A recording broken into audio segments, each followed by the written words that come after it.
Hello student, आज हम क्रिया के बारे में पढ़ेंगे। क्रिया का अर्थ होता है काम। उसके बाद हम क्रिया काल और वाच्य के बारे में भी समझेंगे। क्रिया क्या होती है? जिस शब्द और पद से किसी कार्य के करने अथवा होने का बोध होता है। बोध मीन्स ज्ञान। जिसमें किसी काम का करना या होना पाया जाता है उसे हम क्रिया कहते हैं। जैसे श्रेया पत्र लिख रही है, बंदर पेड़ पर सो रहा था, नेहा कल स्टेडियम जाएगी। तो क्रिया क्या हो रहे हैं? वर्ब। क्रिया क्या है? वर्ब। जैसे लिखना, सोना, जाना, ये क्या है? क्रिया क्रिया कहलाती है। उपयुक्त वाक्यों में लिख रही, सो रहा, जाएगी क्रियापद है। क्रिया के बिना वाक्य की रचना नहीं हो सकती। क्रिया जो है अपूर्ण, क्रिया के बिना वाक्य अपूर्ण होता है। और क्रिया बनती कैसे? धातु से। क्रिया का मूल रूप धातु होता है। अगर आपसे पूछा जाए तो क्रिया का मूल रूप क्या है, तो आप बताएंगे धातु। जैसे लिख, पढ़, सो, जा आदि लिंग, वचन और काल के अनुसार इनका रूप बदलता रहता है। क्रिया का सामान्य रूप धातु में ना प्रत्यय जोड़ने की क्रिया का सामान्य रूप बनता है। जैसे लिख में लिखना, है ना, हंस में हंसना, पा में पाना। इस तरह से हम इसको ना प्रत्यय जोड़ने से शब्दों को बनाते हैं। क्रिया के भेद होते हैं। कर्म के आधार पर क्रिया के भेद हैं। सकर्मक क्रिया, जिस वाक्य में कर्म होता है उसे हम क्रिया, उनकी क्रिया सकर्मक कहलाती है। कर्म होना जरूरी है। जैसे मोहन घर जाता है, कर्म क्या है इसमें? घर। और नीता पानी पीती है, इसमें कर्म है पानी।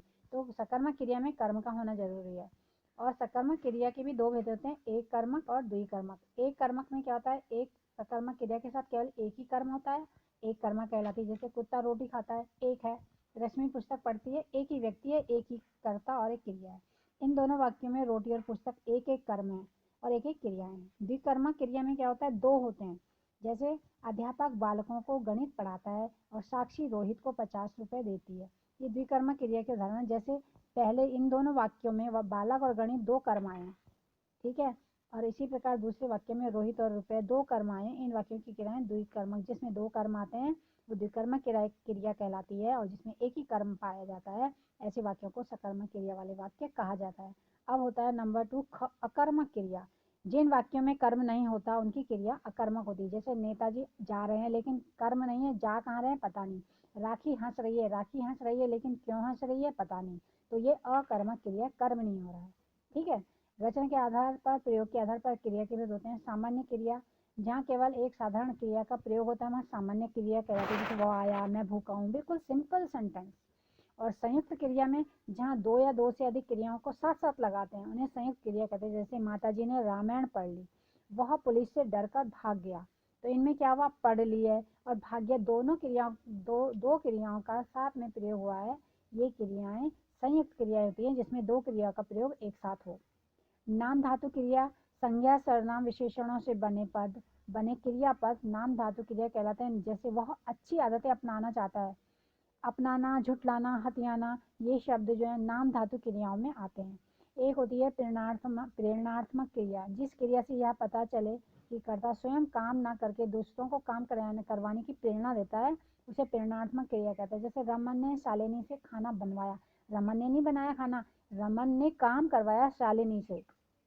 तो पिताजी बच्चों को अध्यापक से अंग्रेजी पढ़वाते हैं, पिताजी नहीं पढ़ा रहे हैं लेकिन पिताजी बच्चों को अध्यापक के द्वारा पढ़ाए जा रहे हैं बच्चे। पहले वाक्य में रमन कर्ता ने खुद खाना बनाकर शालिनी से बनवाया। इसी प्रकार पिता कर्ता खुद अंग्रेजी न पढ़ाकर बच्चों को अध्यापक से पढ़वाते हैं। यह है प्रेरक कर्ता और प्रेरित कर्ता दोनों। इसे कहते हैं प्रेरणात्मक क्रिया। और दूसरा है पूर्वकालिक क्रिया। इस वाक्य में मुख्य क्रिया से पहले समाप्त होने वाली क्रिया को पूर्वकालिक क्रिया कहते हैं। जैसे वह चाय पीकर चला गया, काम हो चुका है जिसमें परफेक्ट टेंस। वह नहाकर धोकर पूजा में सम्मिलित हुआ, तो इसमें जो है कार्य जो है पहले ही पूरा हो चुका है। अब होता है क्रियाकाल। क्रियाकाल होता है भूतकाल, भविष्यकाल, वर्तमान काल। आप सभी जानते हैं भूतकाल जो बीता हुआ समय होता है ना, जिसमें बीत जाता है समय, जिस क्रिया के रूप में कार्य के बीते हुए समय का ज्ञान हो उसे भूतकाल कहते हैं। जैसे श्री कृष्ण ने कंस को मारा था, तो ये भूतकाल का उदाहरण है। भूतकाल में भी सामान्य भूतकाल होता है, आसन भूतकाल होता है, पूर्ण भूतकाल होता है, अपूर्ण भूतकाल होता है और संदिग्ध भूतकाल होता है। और ये जो है पांचों क्रियाएं हर एक काल में होती है, भूत में भी, वर्तमान में भी, भविष्य में भी। कैसे कैसे होती है इनका फर्क देखिए। आसन भूतकाल, जिस क्रिया के जिस रूप से उससे कुछ ही समय पहले कार्य पूरा, मतलब अभी अभी काम पूरा हो रहा। आसन का अर्थ होता है निकट। तो जैसे हम बस से लखनऊ पहुंच रहे हैं, मतलब अभी पहुंच ही रहे हैं, कदम ही रखा है हमने लखनऊ में। पूर्ण भूतकाल में पूरा हो जाने का, कार्य के पूर्ण हो जाने का ज्ञात होता है, ज्ञान होता है। अपूर्ण भूतकाल में जिस क्रिया के रूप से उसके बीत चुके समय में आरंभ होकर अभी कार्य पूरा नहीं हुआ उसे अपूर्ण कहते हैं। जंगल में मोर नाच रहा था, जैसे मोर पहले भी नाच रहा था, अभी भी नाच रहा था जब इन्होंने देखा, तो अपूर्ण भूतकाल है जिसमें कार्य पूरा नहीं हुआ। और संदिग्ध भूतकाल वह है जिसमें संदेह या अनिश्चय होता है, किसी चीज का निश्चय नहीं होता है, क्रिया के जिस रूप से उसके भूतकाल में होने का संदेह या निश्चय होता है। जैसे नेहा खाना पका चुकी होगी, जरूरी नहीं है कि उसने पका लिया या नहीं। बच्चे छात्रावास में सो गए होंगे तो हो सकता है कि बच्चे जगे हुए भी हों और सोए हुए भी हों। जहाँ पर श्योरिटी नहीं होती वहाँ पे संदेह होता है। हेतु मत भूतकाल, जिस क्रिया के रूप से उसके भूतकाल में किसी कारणवश पूरा ना हो सकने का पता चलता है। मतलब यदि रुपए होते, मतलब होना तो चाहता था लेकिन हो नहीं पाया कार्य। यदि रुपये होते तो मैं स्कूटर खरीद लेता, तो क्या हुआ इसमें कल्पना ही है, पैसे तो है नहीं तो स्कूटर भी नहीं खरीदा, अगर होते तो वो खरीदता। यदि तैयारी की होती तो मैं अच्छे अंक पा लेती, इसका मतलब तैयारी नहीं हुई और अच्छे अंक भी नहीं आए। अगर कर लेती सपोज तो उसके अच्छे अंक आते। तो ये इस तरह से इसका डिटेल है। इसी तरह से वर्तमान काल में भी यही पार्ट्स हैं। क्रिया के जिस रूप से कार्य को जारी रखा है, चल रहा है कार्य, उसे वर्तमान कहते हैं। जैसे जानकी प्रसाद जनकपुरी में रहते हैं, पंडित अयोध्या प्रसाद पूजा कर रहे हैं, ठीक है, मैं खाना खा रहा हूँ, तो ये क्या है, चल रहा है, वर्तमान काल है, कॉन्टिन्यूस है ये। इसके भेद भी बिल्कुल भूतकाल की तरह है, सामान्य काल, अपूर्ण, संदिग्ध। ये किस तरह से काम करते हैं, ये भी ऐसे ही काम करते हैं। सामान्य में माली घास काटता है, सामान्य काम चल रहा है। अपूर्ण वर्तमान काल में कार्य पूरा नहीं हुआ है, काम चल रहा है अभी पूरा नहीं हुआ है, अपूर्ण है। और संदिग्ध में संदेह है कार्य की निश्चितता पर, कार्य पूरा होने पर, डेफिनेट नहीं है, ये पूरा हुआ नहीं है। मनीषा कार्यालय में बैठी होगी तो हो सकता है कि वो कार्यालय से चली गई हो। तो इस तरह के वाक्य, जैसे बच्चे पतंग उड़ा रहे होंगे, और हो सकता है कि बच्चे पतंग नहीं उड़ा रहे हो, खेल रहे हो, वहाँ पर बैठे हो, तो इसे संदिग्ध अवस्था कहते हैं, जिसमें निश्चित तौर पर कुछ कहा नहीं जा सकता है। और भविष्य काल में भी बिल्कुल सेम इसी तरह से डिवाइडेड है। क्रिया के जिस रूप से कार्य के आने वाले समय में होने का पता लगता है। भविष्य में कैसा होगा, हम सब एक साथ चिड़ियाघर चलेंगे, अभी गए नहीं है लेकिन चलेंगे, आने वाले समय की बात हो रही है। लड़के मैदान में क्रिकेट खेलेंगे, ये भी आगे गा गी गे जिनमें होता है वो भविष्य काल के अंतर्गत आते हैं ऐसे वाक्य। सामान्य भविष्य काल में सामान्य वाक्य होते हैं, जैसे महिलाएं नहर से पानी भरेंगी, मैं घर जाऊंगा, बिल्कुल सिंपल सेंटेंसेज होते हैं। और संभाव्य भविष्य काल, जिस क्रिया के जिस रूप से उसके आने वाले समय में संभावना का पता चले। दादाजी शायद कहानी सुनाए और हो सकता है ना भी सुनाए, संभावित है और श्योर नहीं है। हेतु मध्य भविष्य काल, जब आने वाले समय में किसी क्रिया का पूर्ण होना किसी दूसरी क्रिया पर निर्भर होता है।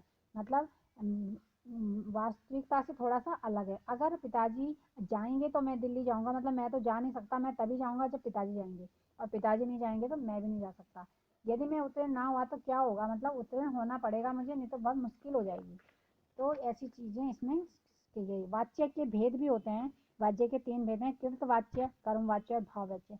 कृत वाच्य में कर्ता प्रधान होता है, कर्म वाच्य में कर्म प्रधान होता है, भाव वाच्य में भावना की प्रधानता होती है।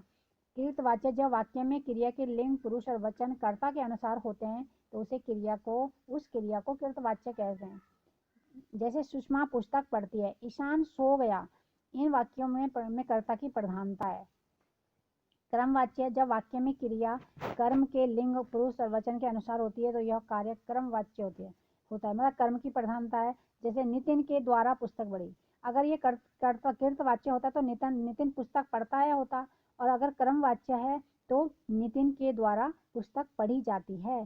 खिलाड़ियों के द्वारा क्रिकेट खेला जाता है क्रम वाच्य में, और अगर ये कृत वाच्य होता तो खिलाड़ी खेलते हैं या खिलाड़ी खेलते हैं होगा। और अगर ये कर्म वाच्य है तो खिलाड़ियों के द्वारा खेला गया, के द्वारा या से लगाते हैं कर्म वाच्य में।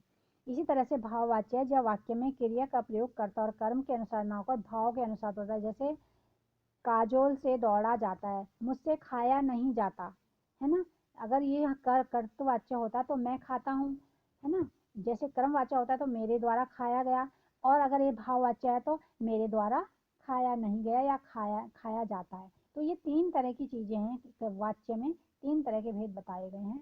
अब आप जो है आप इनको सेंटेंस को बनाइए और इसको पूरा डिटेल पढ़कर एक्सरसाइज फिल करनी है। बाकी आपको हेल्प देंगे हम ऑनलाइन क्लासेस में, पूरी एक्सरसाइज के आंसर आपको बताए जाएंगे। Thank you very much.